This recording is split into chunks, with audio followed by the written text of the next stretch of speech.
Have you ever felt a profound shift begin within you?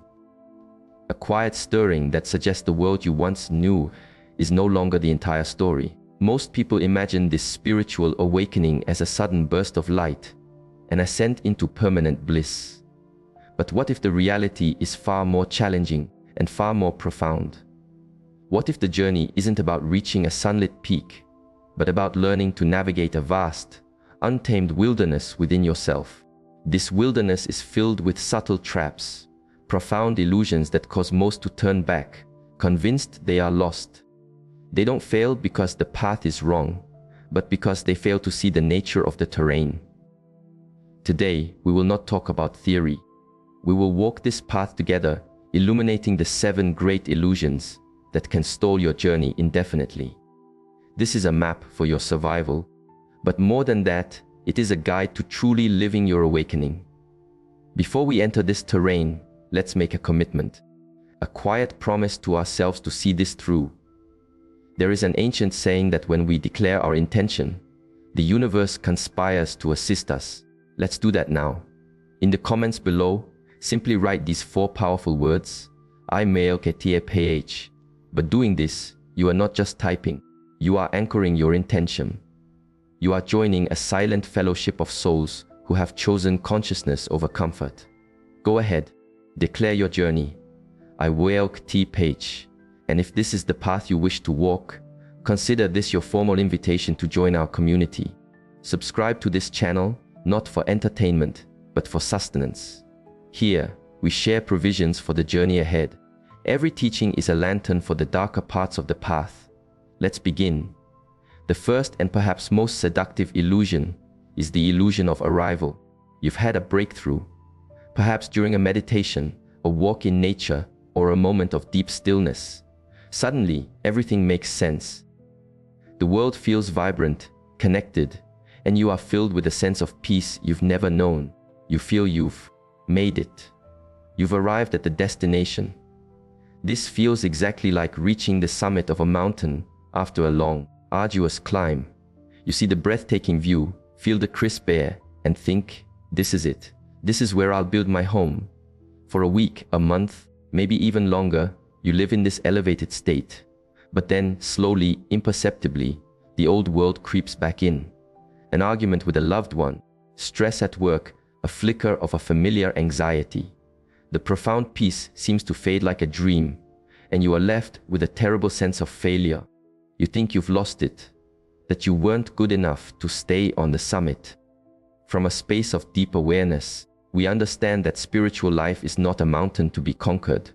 It is a river, forever flowing. The nature of a river is not to arrive, but to move. Those moments of profound peace are not the destination. They are powerful currents that carry you forward. The goal is not to build a dam and hold on to one beautiful experience. It is to become a masterful sailor, learning to navigate the calm waters, the rapids, and even the moments when you feel adrift. Ancient wisdom doesn't speak of a final endpoint in this life, but of a continuous unfolding. Your journey is not a failure because the peak experience faded. It is a success because you are learning the nature of the river itself. This leads us directly to the second great trap, the illusion of spiritual bypassing. This is the act of using spiritual ideas to avoid facing your raw, unfiltered human experience. It is a very subtle form of denial. You might feel a surge of anger, and instead of feeling it, you tell yourself, a spiritual person is always calm.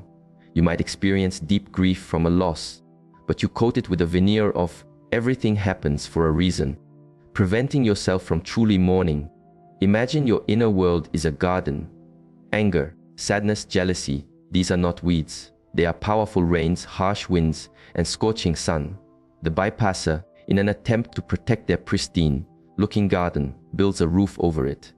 The garden is safe from the storms, yes, but it is also shielded from the life, giving rain and the growth-inducing sun. Nothing real can grow there. It becomes a sterile, artificial space. You look peaceful on the outside, but underneath, unprocessed emotions are festering in the dark, becoming toxic. The laws of nature itself reveal that strength comes not from avoiding stress, but from integrating it. A tree that grows in a windless biodome is weak and brittle. It is the tree that endures the storm that develops deep roots and a flexible strength. Your emotions are your weather. To deny them is to deny the very forces that are meant to strengthen you. True spirituality is not about rising above your humanity. It is about bringing the light of your awareness down into the messiness of it, transforming the mud of your experience into the soil for a lotus to grow. The path is not about floating above your life, but about rooting deeper into it with courage and honesty. The third illusion is one that often emerges right after a powerful opening, the illusion of purity. Once you have tasted a higher state of awareness, you begin to see the world through a new lens. And often, that lens becomes one of judgment. You may look at your family and friends, still caught up in what you now see as trivial pursuits, and feel a subtle sense of superiority.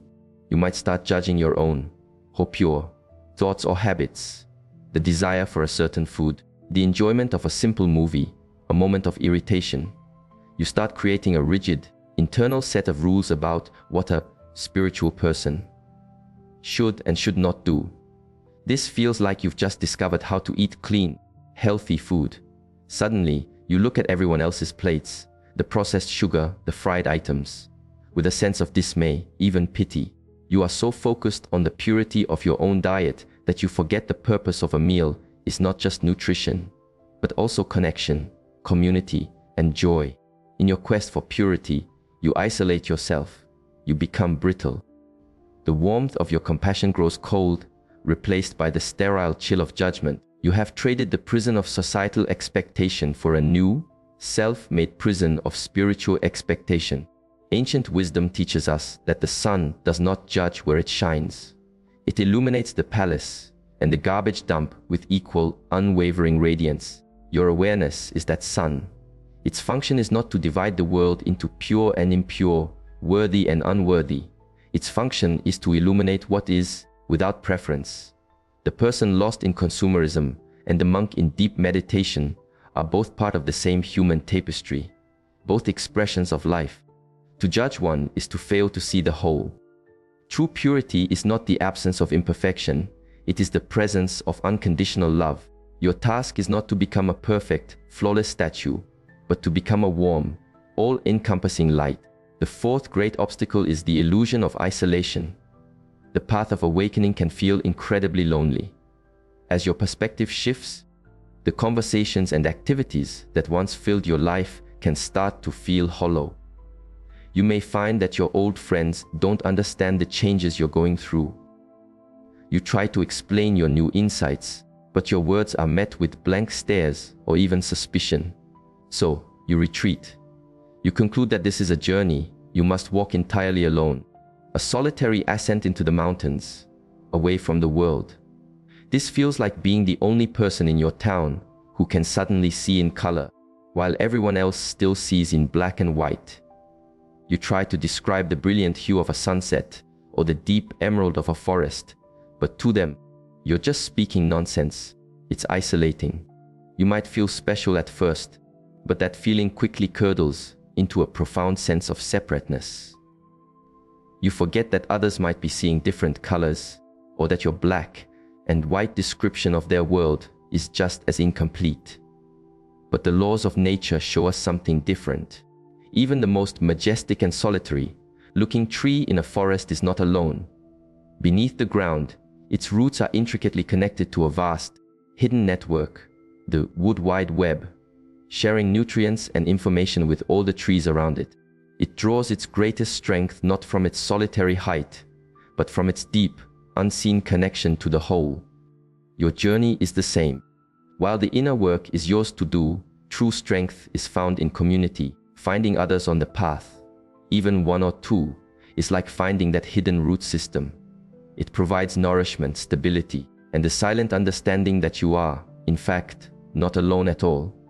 This path is personal, but it was never meant to be solitary.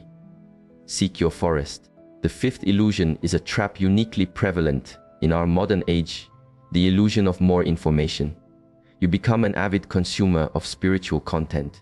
You read dozens of books, listen to hundreds of hours of podcasts, and watch countless videos.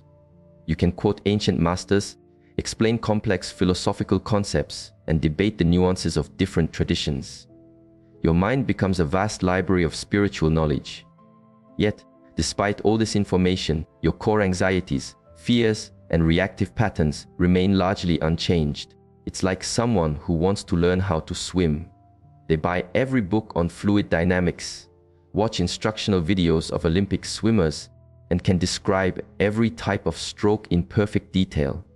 They have all the information, but they have never actually gotten into the water.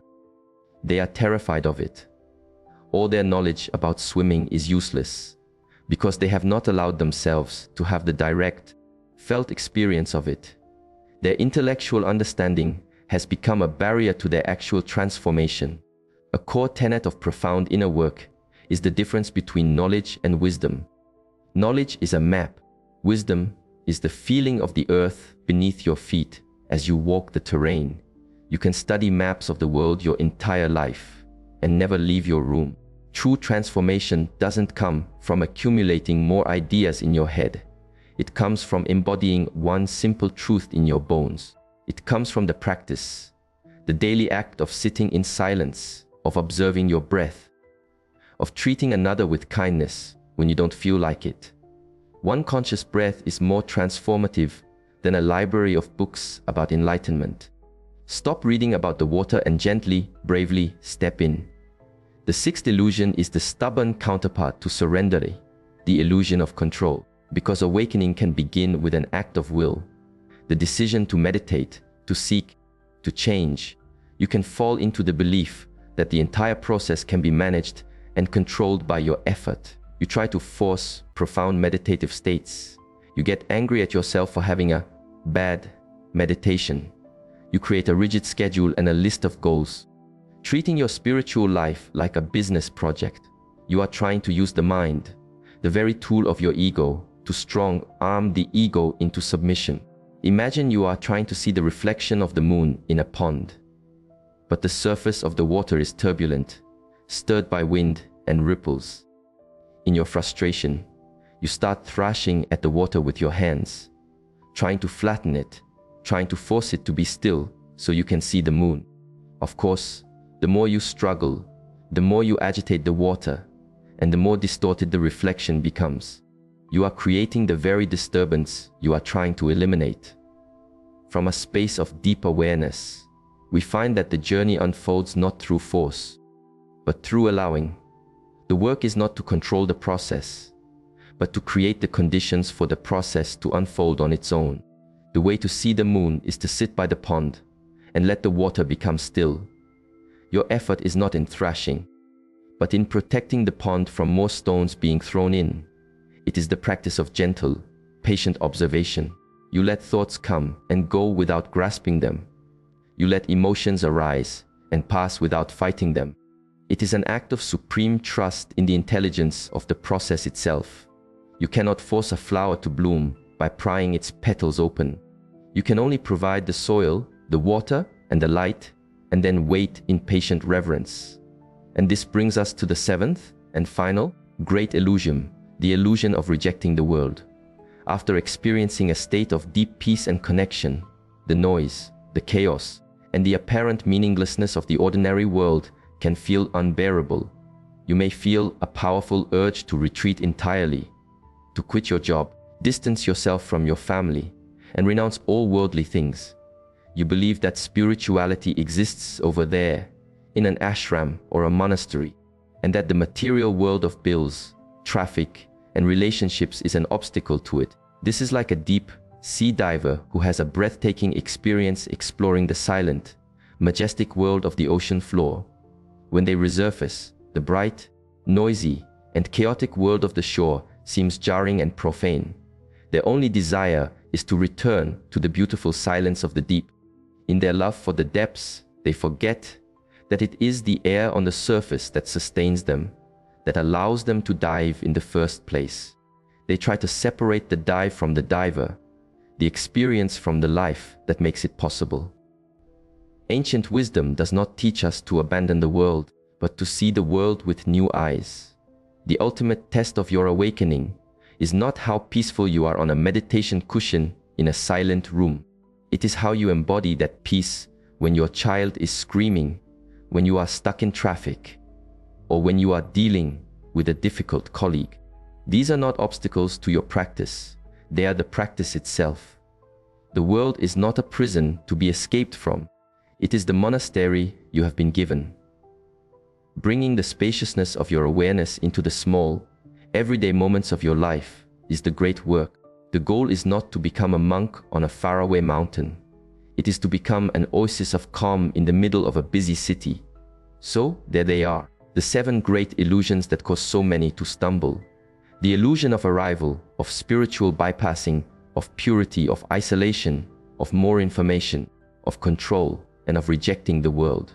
Seeing them is the first and most powerful step to moving beyond them. This journey is not about becoming a perfect, flawless being. It is about becoming a deeply real, integrated, and compassionate human. It's about learning to walk in the world with your heart open and your feet firmly on the ground. It's not about surviving and awakening, but about finally allowing yourself to fully, truly live.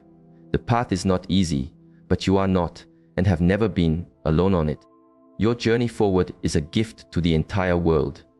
If you are committed to this walk, to moving beyond illusion and into a life of embodied wisdom, then your journey has a home here. Subscribe and join us.